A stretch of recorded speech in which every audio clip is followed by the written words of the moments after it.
نبی کریم علیہ السلام کا بڑا پیارا فرمان ہے. آپ فرماتے ہیں کہ الکیس من دانا نفسہ، یہ عقل مند وہ ہے جو اپنے نفس کا محاسبہ کرتا ہے، اپنے اعمال کو چیک کرتا ہے. وعمل لما بعد الموت، اور مرنے کے بعد کے لیے تیاری کرتا ہے. اور احمق وہ ہوتا ہے، عاجز وہ ہوتا ہے کہ جو اپنے نفس کی پیروی کرتا ہے، اپنی خواہشات ہی کا غلام ہو جاتا ہے اور پھر رب تبارک و تعالیٰ سے خیر کی تمنا رکھتا ہے. یقیناً رب تبارک و تعالیٰ نے ہی خیر کرنی ہے، لیکن رب کی نافرمانی کر کے رب سے پھر خیر کی توقع رکھنا، اس کو حماقت قرار دیا گیا ہے. جس کو امام اہل سنت اپنے شعر میں یوں بیان فرماتے ہیں کہ کام زنداں کے کیے اور ہمیں، زندہ پریزن کو کہا جاتا ہے، قید خانے کو، کام زنداں کے کیے اور ہمیں شوق گلزار ہے کیا ہونا ہے. انسان کو اپنے عمل اور اپنی روش کو دیکھنا چاہیے.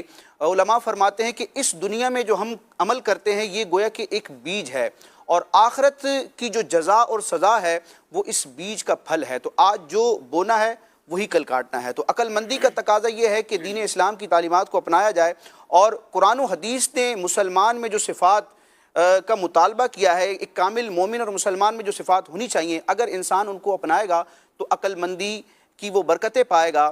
اور عقل مندی کے لیے یہ بھی ضروری ہے کہ وہ غیر ضروری اور فضول کاموں اور باتوں کو چھوڑ دے. نبی پاک علیہ السلام کا یہ فرمان ہے، من حسن اسلام المرء ترکہ ما لا یعنیہ، کہ مسلمان کے اسلام کی خوبیوں میں سے یہ ہے کہ وہ لا یعنی فضول کاموں کو چھوڑ دیتا ہے. وہ لا یعنی کام بہت سے ہو سکتے ہیں. ہمارے معاشرے میں عقل مندی کا جو معیار ہے، ایک تو قرآن و حدیث نے دیا ہے، اللہ رسول نے عقل مندی کا معیار بیان فرمایا ہے، اور ایک معاشرے میں لوگوں کے اپنے بنائے خود ساختہ معیار ہیں. ایک معیار یہ بھی سمجھا جاتا ہے کہ جو زیادہ کوشچن ریز کرتا ہے، سوالات زیادہ کرتا ہے، آبجیکشن زیادہ کرتا ہے، وہ عقل مند ہے، کہ اس کی عقل بڑی کام کرتی ہے.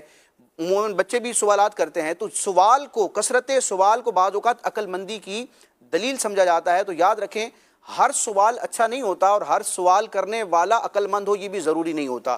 جہاں یہ کہا جاتا ہے کہ سوال جو ہے وہ آدھا علم ہے، یہ علم کی چابی ہے، اس کے فضائل بیان کیے جاتے ہیں، تو وہیں پر سوال کی مذمت بھی ہے. نبی کریم علیہ السلام نے ایک موقع پر فرمایا کہ کثرت سوال سے بچو، کیلو کال سے اور کثرت سوال سے بچو، کیونکہ پچھلی قومیں زیادہ سوال کرنے کی وجہ سے ہلاک ہوئی ہیں. اب سوال تو بندے کا تعارف بھی ہو جاتا ہے نا، بعض اوقات تو سوال ہی ایسا کرتا ہے کہ سمجھ آ جاتا ہے کہ اس کے اندر کیا چل رہا ہے.